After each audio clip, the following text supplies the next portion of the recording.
Well, I'd like to call to order the City of Villa Rica Historical Preservation Commission. Welcome, everyone. Good evening. At this point, okay, all right, thanks. First of all, welcome to everyone to the meeting this evening. We're looking forward for a new member to be sworn in, and at that point, I'd like to go to the second order of business. Alicia, we understand that Renee Hooks is our new potential historical commissioner. Would you please come forward?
Yes, please.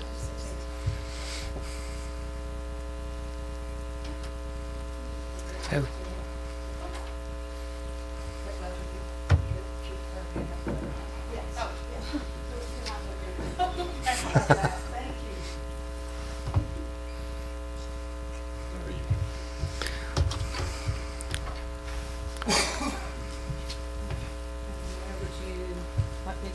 Right up here.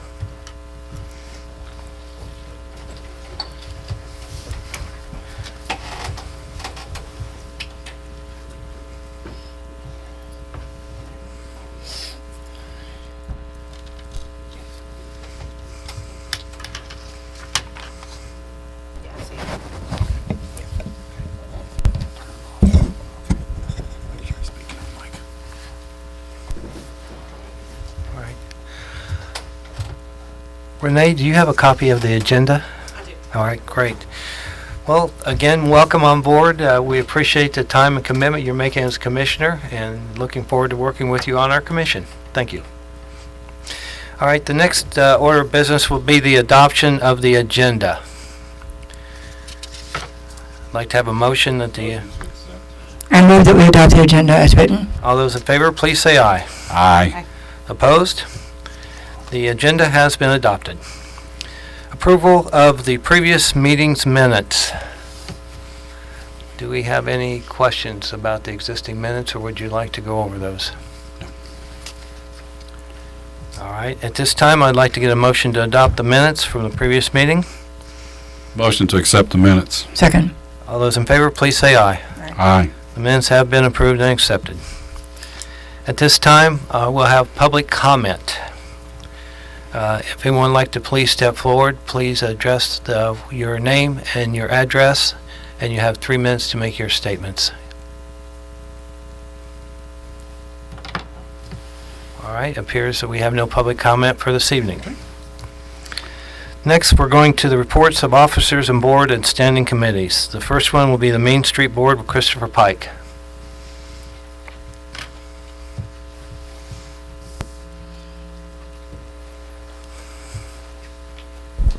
Good evening, Mr. Chairman and members of the Historic Preservation Commission. Quick point. At some point, we need to get with Historic Preservation and Main Street to do an education component as it relates to downtown facades. We've been having a lot of issues with that lately. Mainly because we haven't had a lot of public education related to that, and the expectations that businesses have when they want to change the exterior of their buildings. I just noticed today, and I don't know if community development know this or not, that Apparently, the auto parts store has changed ownership and is now a CarQuest, and they just put up new signage today. I saw that.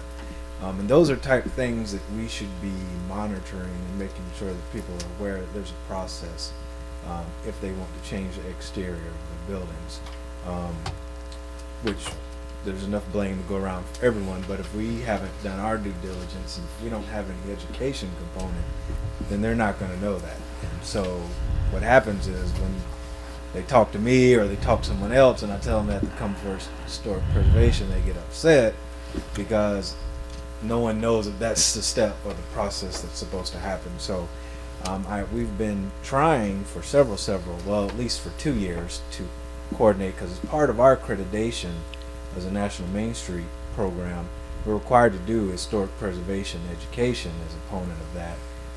And we've been trying to do, I think it's in March is National Historic Preservation Month, doing some type of education component. So we'd like to get that on you all's agenda and get you all working with us on that, so that we can resolve a lot of these issues that we're having with these exteriors,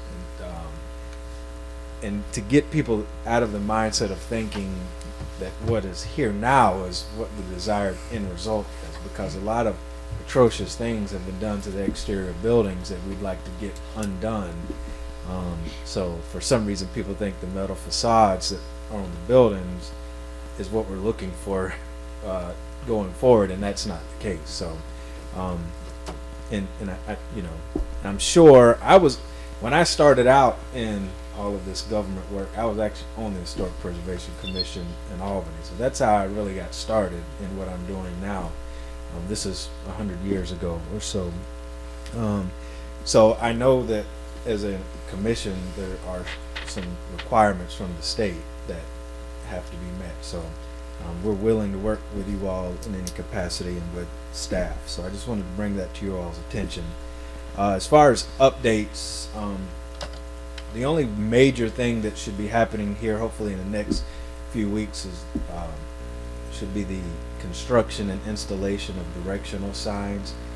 We finally have gotten the application sent to GDOT, which is not the easiest process under the sun, and so we've gotten their stamp of approval and have sent the final paperwork to them, and they should be issuing construction permits and right-of-way easements here pretty shortly, and then we'll have the company ready to install the signs. So hopefully 2 or 3 months that should be moving forward. Was this for the beautification, out of the beautification committee work of the big welcome signs to these are the decorative directional signs that were in the master plan.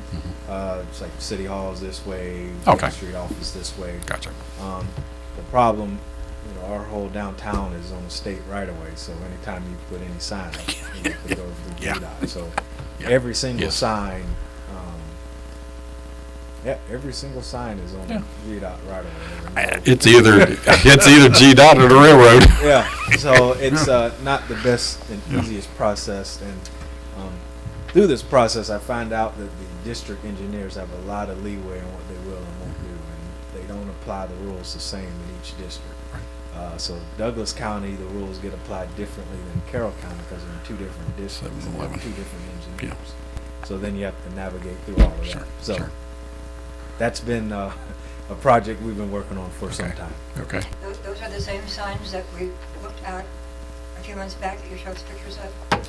Yes, so the directional signs are the ones that, well, there'll be different types. There'll be parking signs that direct people to parking, but then there'll be signs that tell people where the amphitheater is, those type of things. And they'll be further out, so we'll have some on 61 as you're coming up from Carrollton to direct people downtown, and there'll be some when you get off the interstates to direct people to downtown.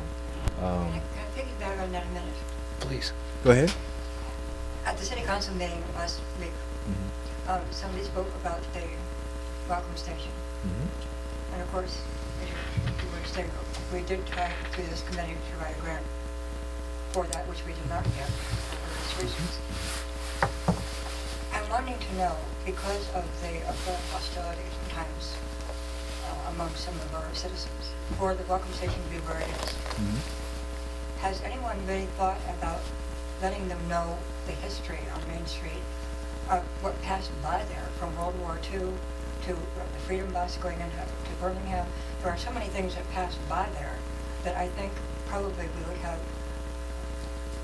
more support if people understood maybe the significance of that being there. And we know that we spent $600,000 or so to renovate it. On the other hand, most of it's been done, so I don't think that we need to worry about the asbestos anymore. Can you speak to that a little bit for us? Sure.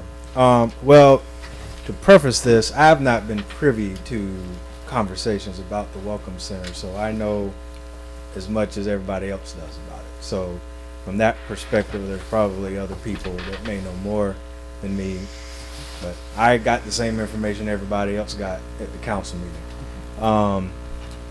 I do want to clear up, we didn't spend $600,000 on the Welcome Center. What we did was the city council approved a $450,000 line of credit to the DDA. So that money is to be repaid, or was to be repaid back to the city. So that is not accurate information. I saw that post on the neighborhood site for Mirror Lake. That is not accurate. Secondly, we always have known any building that was built before the 70s has lead paint. So I mean, you don't need a surveyor to tell you. You don't have to pay somebody $2,000 to tell you that there's lead paint and paint that was put in a building that was built in the 20s. I mean, that's just common knowledge. And we knew that there was the existence of asbestos in the tiles and the floor in the office. So the fact that, and those are pretty standard in any building of any age.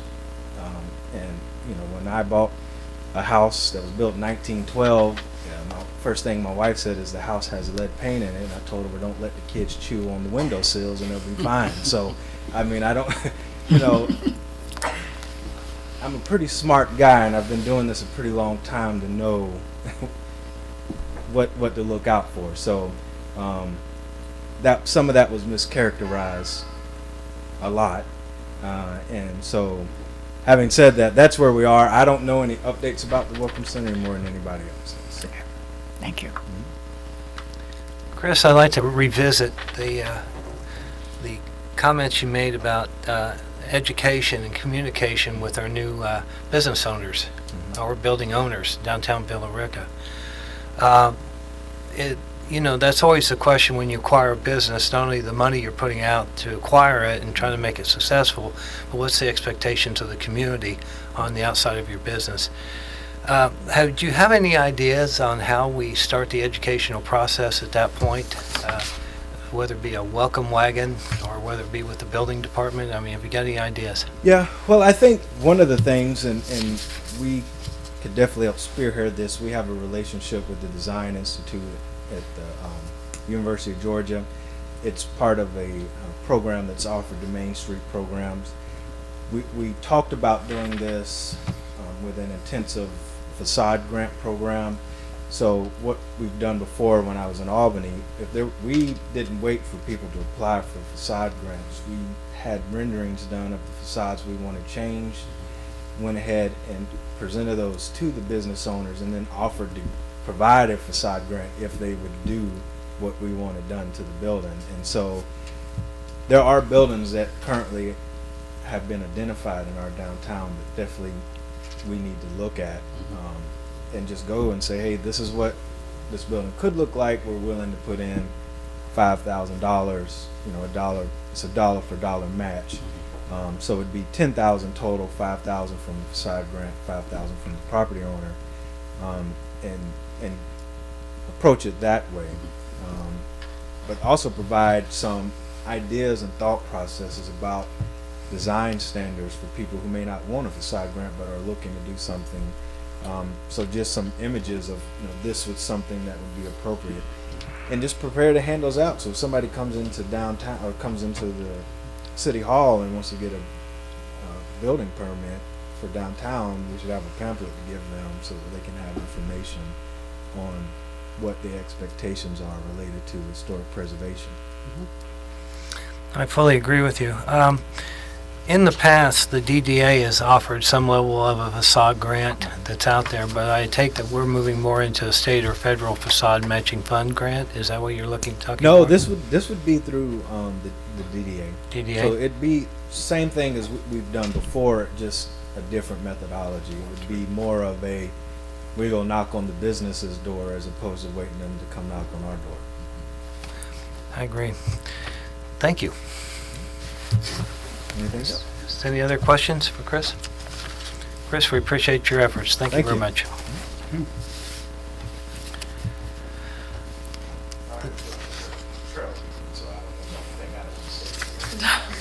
Have a nice evening. The next order of business will be the comprehensive plan update by Ms. Lyons.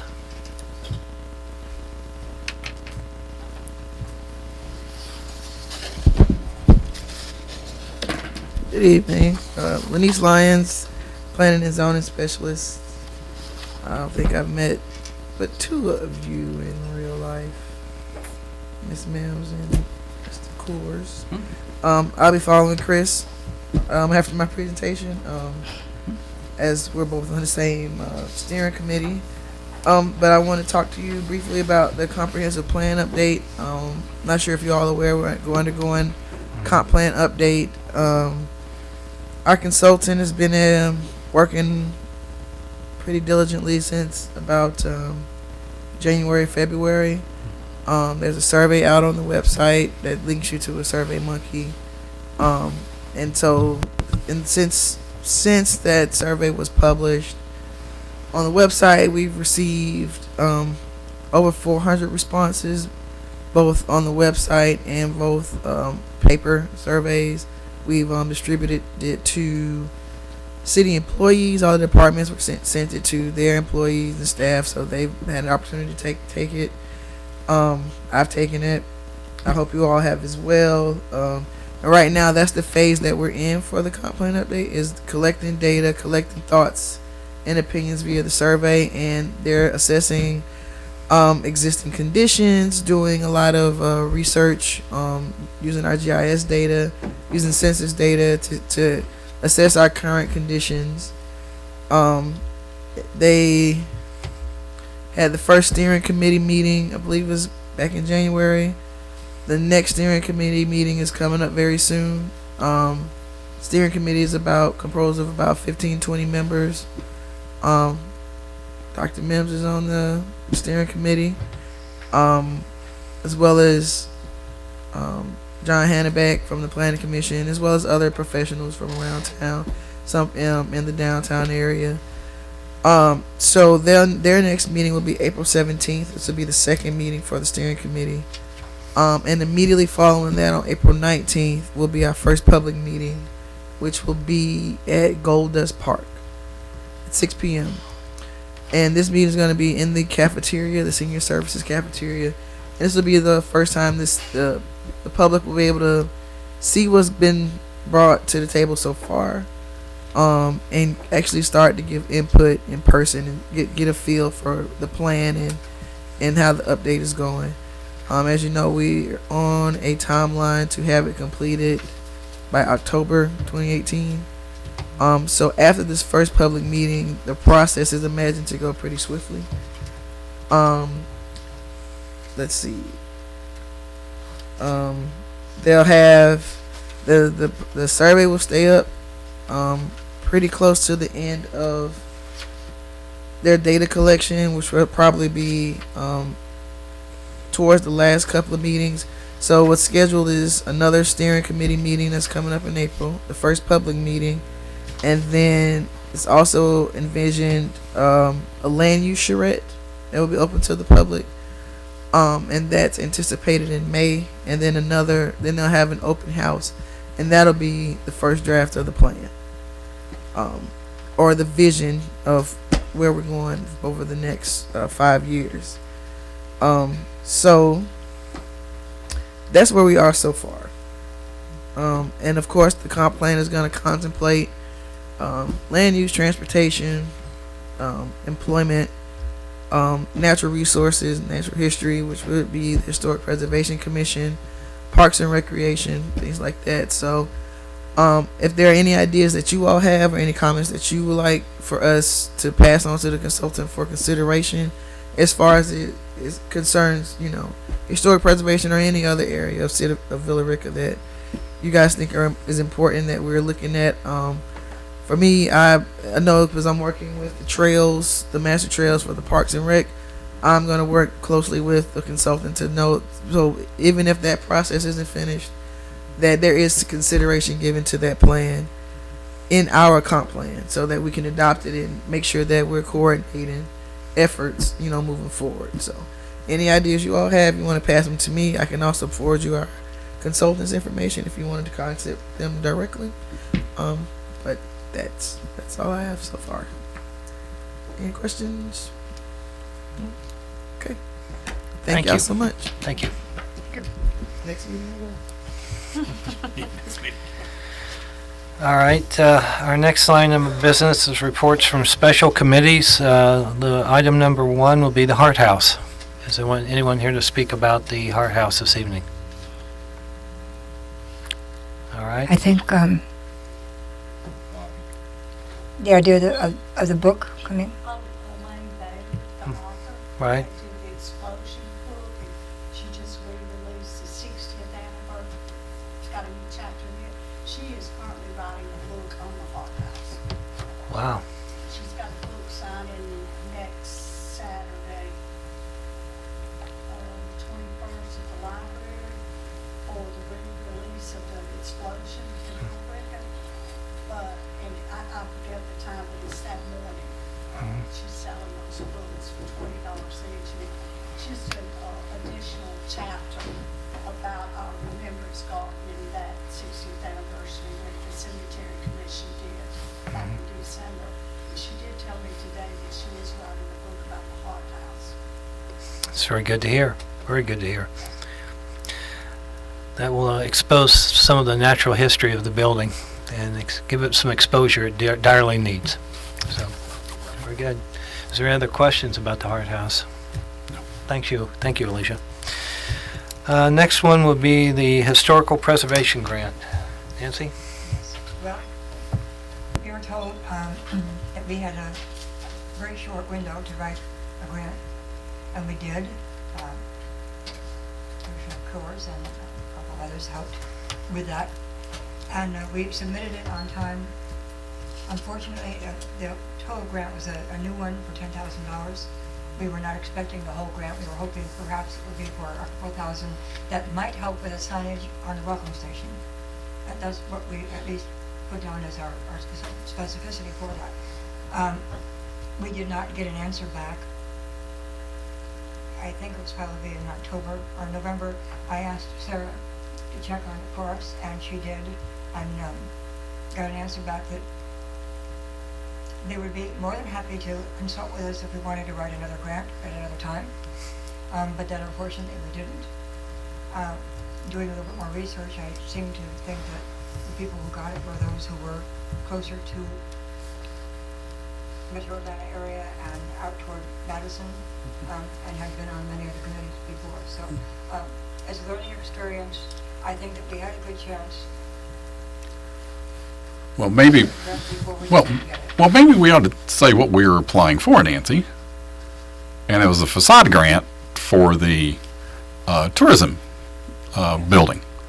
And The facade grant that's Yes. DDA? Yeah. Yes. Versus a facade grant that needs to be reviewed by us for the Yep. certification. Yeah. So, is that coming up, do you know? Will we be? No. On the grant that, the Oh. facade grant for Downtown Development Authority versus the facade grant that should be reviewed by us. yes, now, okay, clarification. Yeah, well, we've had discussion about it tonight, Nancy, and it basically is that we've got to work together. I believe we're going to be the origining committee on facade approval, review and approval, then to go to DDA, and then to set up the final approval and the funding mechanism with it. But what we're dealing here with this last summer was, it was a grant for the for an exterior, for the awning, for the tourism building, and we put this together very quickly, and we thought fairly well, but like I say, we unfortunately did not succeed. But we tried. You have to try. And, I mean, as an aside, I teach grant writing, so it's not like we were kind of groping in the dark for No, how no. do we write this. So the fact that I know that what we did was following the guidelines, and it was very simple to fill out anyway, Yeah. with all the documents together. Understood. Well, thank you very much for your efforts in this.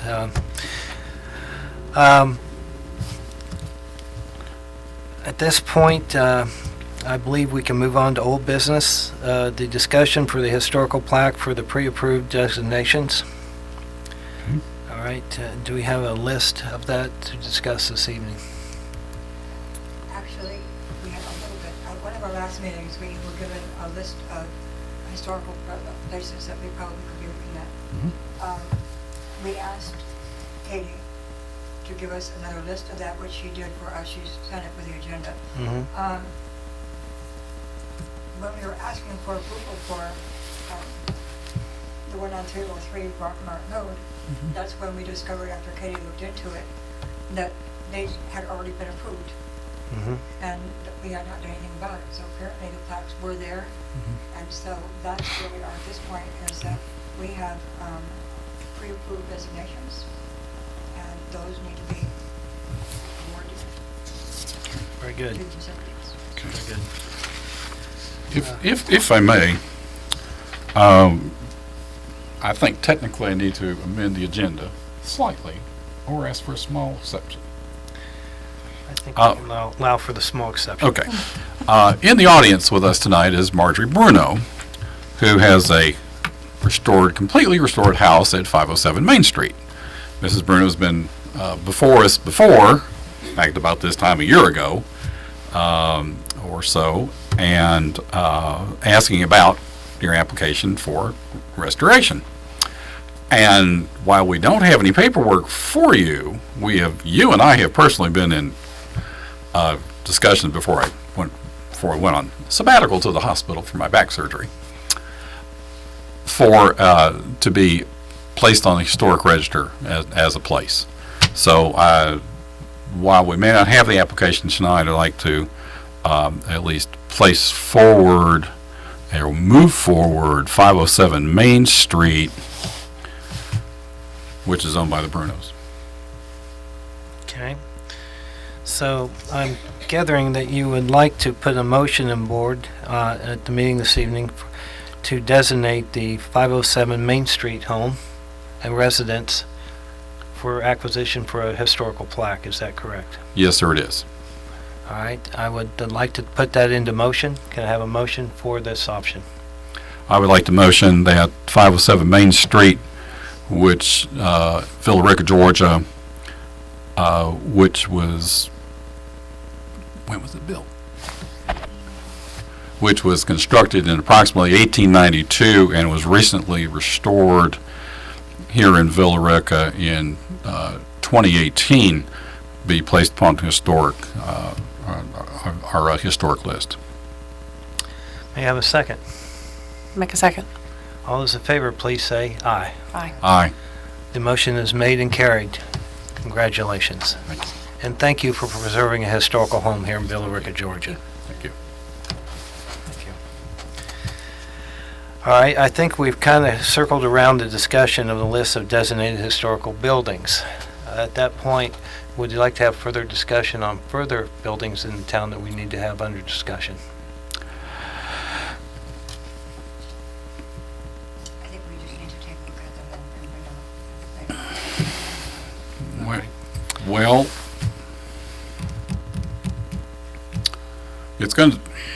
it'll depend upon will depend upon how we wish to classify our discussion. There is a discussion about the Wicks Tavern and the Wicks Tavern property. At 212 Wilson Street in downtown Villa Rica. It is on the historic site. It is owned by a tax-exempt organization known as Friends of Wicks Tavern.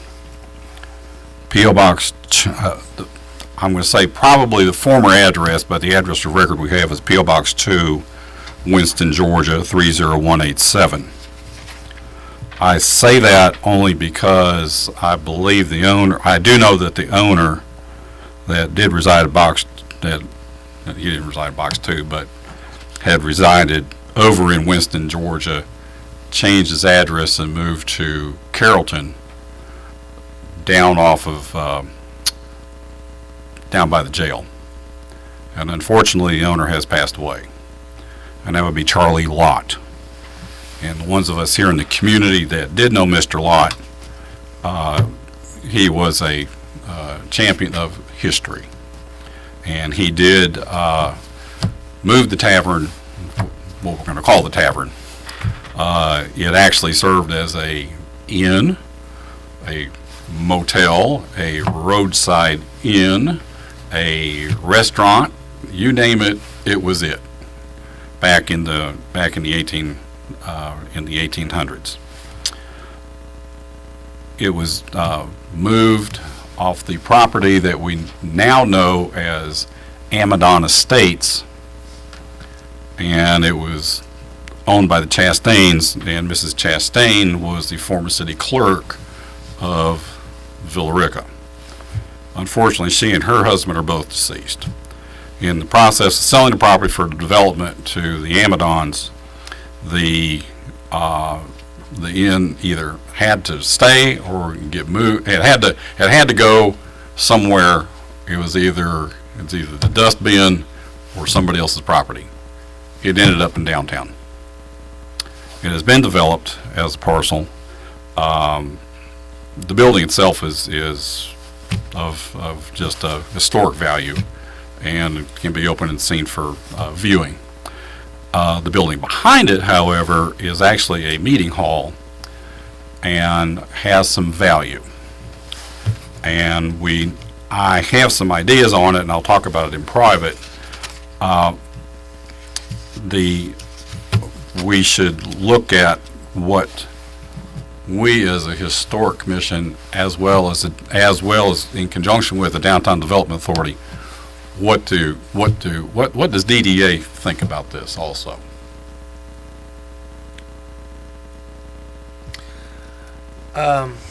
Obviously, you're talking about a building with significant historical significance to Villa Rica, Georgia. Currently, from your report, Larry, I gather it's kind of in a state of ownership limbo, for lack of a better term. I would have to say yes. All right. It'll have to be worked out probably through the will, and when the will's actually read, and there'll probably be a statement of what should be done with, and who's going to actually then take over the tax-exempt organization. I agree with your analysis that the DDA needs to be a partner with this analysis here. Yes. And I would suggest that we basically appoint a member of our board to approach the DDA to see what their opinions were in the direction that they'd like to move with this project. Is there anyone on the commission who would like to take this initiative?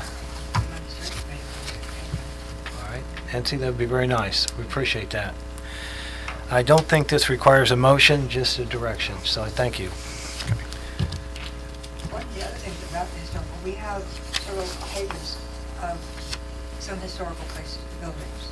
And I think that probably that needs to be brought up to the general public and to make them aware of what historical buildings and places are there. I can speak to that, so there's more to the history and historical buildings that, as far as I know, the last book was written was done in 1975 that has the top 25 oldest buildings in Billerica. And at that time, many of them were in 1975, 140 years old. So we need to go back and revisit to make sure that we know And where many, the buildings are and what's become of them. Nancy, many of those on that list are no longer, several of them have burned. And because I'm familiar with the book, my house is in that book. But also, there are some questions about the validity of those dates. So that would, when we do that, that would also need some additional research on that. So I agree. Billerica has an amazing history, and sometimes the years kind of cloud over, and it takes a little time to separate out the facts. But I'm sure that this commission can, if put forward with the directive, I think that we can. Another thing is, even though some of the buildings are not with us anymore, just the fact of their current location will be of some value to the historical map. So, Agreed. all right. All right, at this point, I think we can move on to new business and the presentation of the historical plaque for 303 Rockmont Road. Okay. Is there anyone here? It's actually. Yes. Well, we can take this Nancy, off. Nancy. And if we can get a picture, this would be great. Here with all of us. Oh, sure. No need. Oh, I'll come to you. Or come. You come to the middle. Can you get us in here? Sure.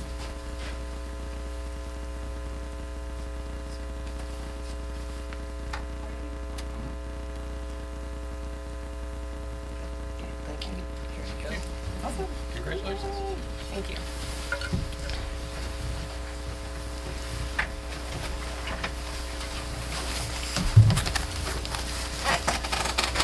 Well, that is a unique group of buildings and people that have that plaque on their residences. So congratulations. Thank you. All right, the next thing we're going to discuss this evening is the historical markers brochure. Yes. In riding around the city, I discovered that it's almost impossible sometimes to get out and read what the markers are saying because of the traffic or whatever. And that I thought that I brought it up that possibly we should have a brochure or have something in there that at least shows where they are and maybe tells what it says. So that you don't have to get out and ride around because there's a couple of them right there off of Main Street. Right. I don't know. I also know that on the website it says that we have 3, but actually we have more than that. But in checking, I discovered that there was a slight difference in where they were, whether they were federally or nationally historic, or whether they're city historic. And so that's why they're not all on there at one point. So perhaps we need to make sure that we are able to ascertain which ones are which, so that people know, because they're all just as important. The one by Florida Jail, I read for the first time not too long ago, and I was really surprised to see that Bailey's had something to do with that as well, and writing it, and it's actually facing the wrong way. It needs to be turned so that when you're drunk, you can see it and understand that there's a marker there. There are some of those things that need to be done, so a brochure would certainly help us in the long run. I agree with you. A lot of the tourism groups within the individual cities here in the South have that as an individual map to be able to hand out at their, you know.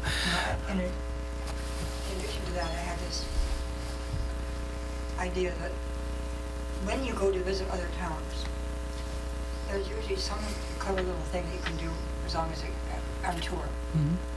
For example, in Austin, if you've been to Austin, Texas, you can take a bus ride and blow the whistle at everybody to quack at them or whatever. In the Carolinas and South Carolina, you can take a tour and they have little mice that you can find in different little historic places. And so I thought, wouldn't it be really cool with us to think about the historic part of Billerica, whether it happens to be the gold mine or anything else, that we would be able to maybe have little tiny nuggets set different places, and that people could then do like a scavenger hunt if they wanted to take a tour of downtown Billerica and find the gold plates. Maybe if they turned it into a store, they could get a 10% discount because they found all of them in Mount Develop or something along those lines. But I think that it would also not only add some kind of revenue to the city of Billerica, but it would also give us a chance to put ourselves on the map as being maybe a small city that could have some kind of recognition as being a model city for the ambience and historical. I'll add to that, but back up a little bit. Why don't we make a web page with a link out of the data that we do have in our historical section? A lot of this information is really kind of buried down pages and pages and links and links. But if we put a link in, say maybe over in tourism, we could then have a link to the plaques that we want to have remembrance of and have a list of, and put in a print brochure that we can place over in tourism. And we also can place in some of the businesses in downtown, along with, as I'm sure we're going to go along with other ideas from tourism and DDA, along with us, to put some of these brochures into the businesses, as well as the welcome stations and the welcome center out on I-20 and other places. Now Chris Pike can come back and give us a little bit better reading on that, about the advertising in tourism, to advertise our historical town.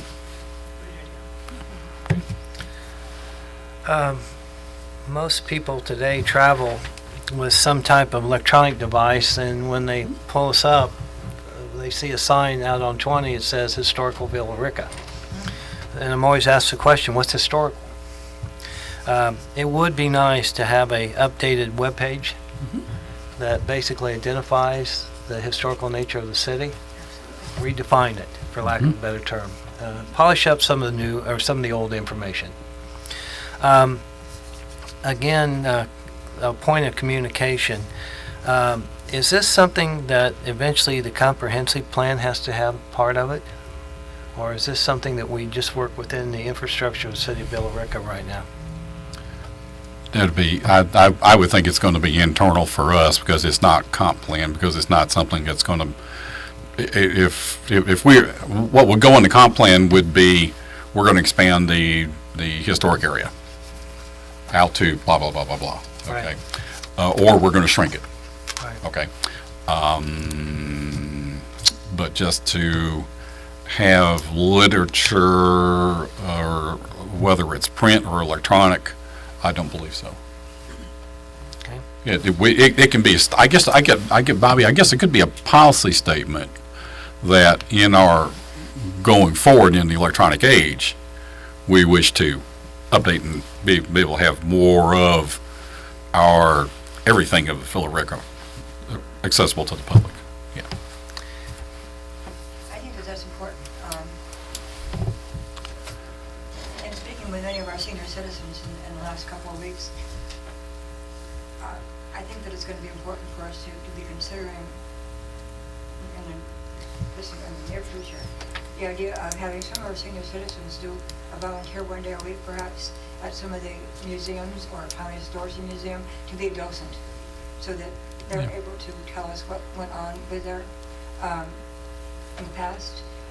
I also think that it's very possible that we could probably have a recording, CD probably, or since we're into more of a digital age, even on a thumb drive, historical background, and having some of these senior citizens who were born and raised here talk about the city, so that anybody who wanted to have Talking. a talking history. Yeah. We need to have the history. I see the Historical Society and Historical Preservation Commission working in tandem together. We need both. Right. We are not necessarily concerned about the history as much as we are the preservation of it, whereas the Historical Society does need to be talking about all of these things. So we need to partner with them as well. I agree with you. You open up a new, a well thought of informational process here. And history through the people that lived it is pretty unique. And it actually creates a whole different level of understanding. Finding the people out there and being able to commit this to tape or video would be very, very important to us. I'd like to take your idea up another notch here. How do we set a program to go forward to do this? It's not as difficult as it looks. I've discovered in speaking to many of our senior citizens and neighbors who have been born and raised here, or their grandparents have been born and raised here, and they're willing to talk to us. Many of them in their different churches have said, oh yes, we're going to talk to so-and-so for you, we'll let you know. And so they're all seeming to be willing to talk about it. Those of us who are older have an affinity for talking and wanting everybody to know what went on. So I don't think that it's a problem to have anybody talking about what they remember. And I think that it's important to preserve, because otherwise it's going to be lost. Billerica is growing so fast. We have a lot of people coming in, and that's a good thing. But the bad thing is that we don't want it to become so modernized that we lose the ambiance and uniqueness of Billerica. I agree. Is this something that we might be able to contact the University of West Georgia Yes. to facilitate a graduate program to use this as a thesis to redefine the history of Billerica, Georgia? And they will allow us to use their recording rooms too. I've already asked them. Really? You're way ahead of us, Nancy. Is there any particular,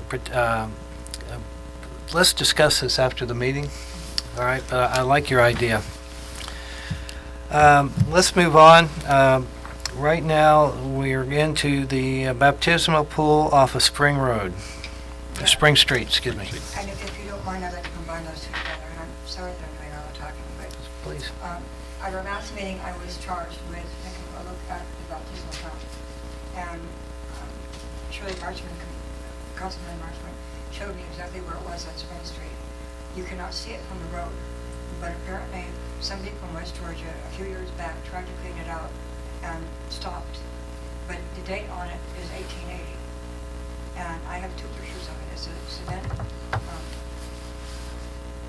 cistern with 5 steps going down into it. I did not know until December that the man who developed our neighborhood, Charles Cole, remembered when he was 16 or 17 years old, riding his bicycle by it and watching people being baptized in there. And it is in a gully, right off the Spring Street as you're coming off of South Jersey Highway. It's, unfortunately, it's in a residential front yard. It's in place.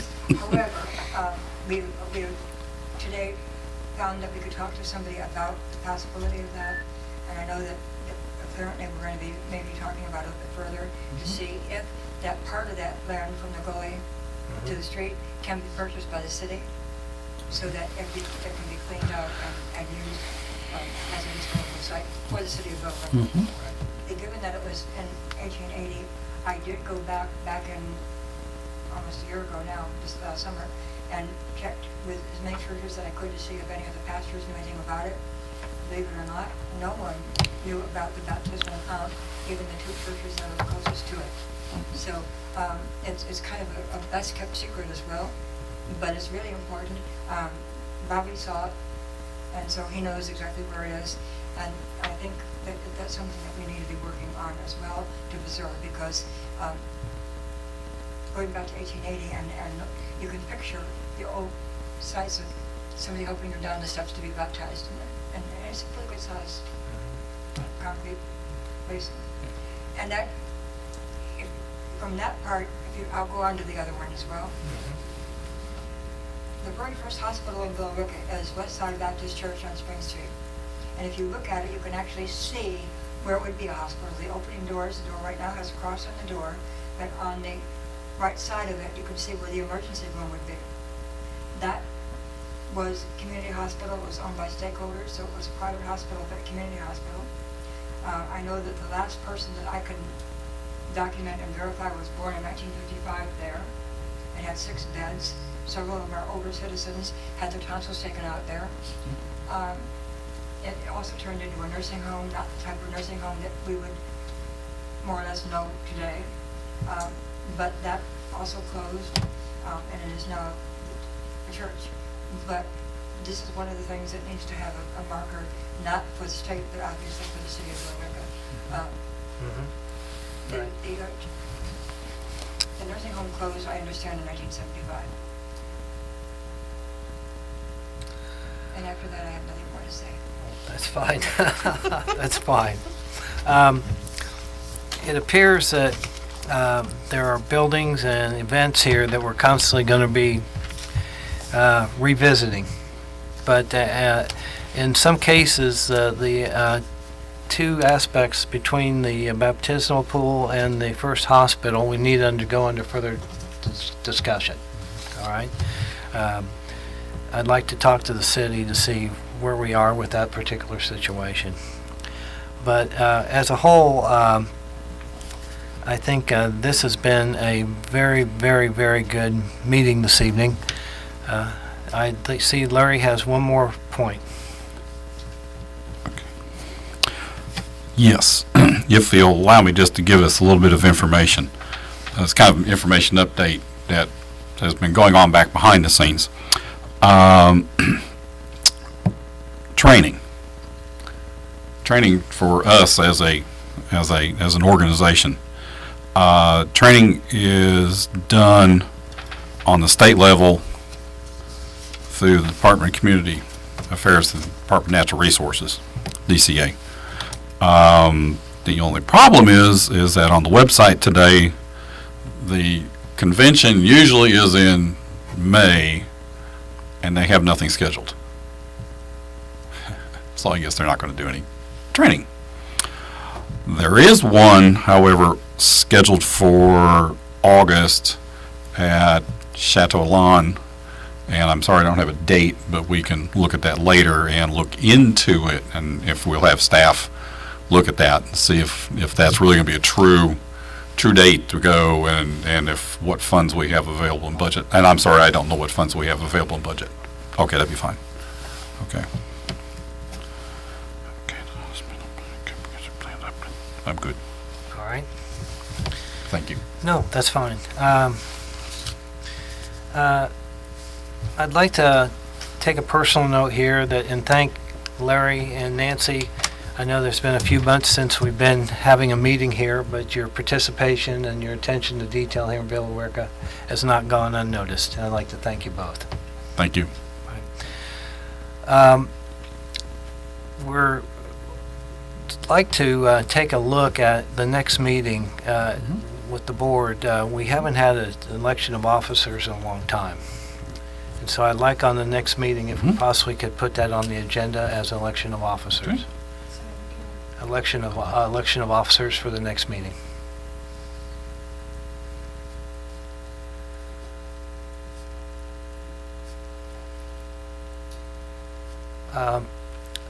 I know that our time is very, very valuable, and I know getting to the meeting sometimes is a little difficult, but I know that if we can, the next 6 or 7 months, I think that it's very imperative that we get to these meetings and to try to move some events forward to us. Okay, get re-involved back into the community, for lack of a better term. And I say that me being someone that's not been to some of these meetings, so I am guilty as charged. But I'd like to move forward with it. Okay. I'd like to, at this point, if there's any other further comment, I'd like to adjourn the meeting of the Billerica Historical Preservation Commission. May I have a motion, please? Motion to adjourn. A second. All those in favor, please say aye. Aye. Thank you. Good deal. Okay. There's Sorry about design guidelines.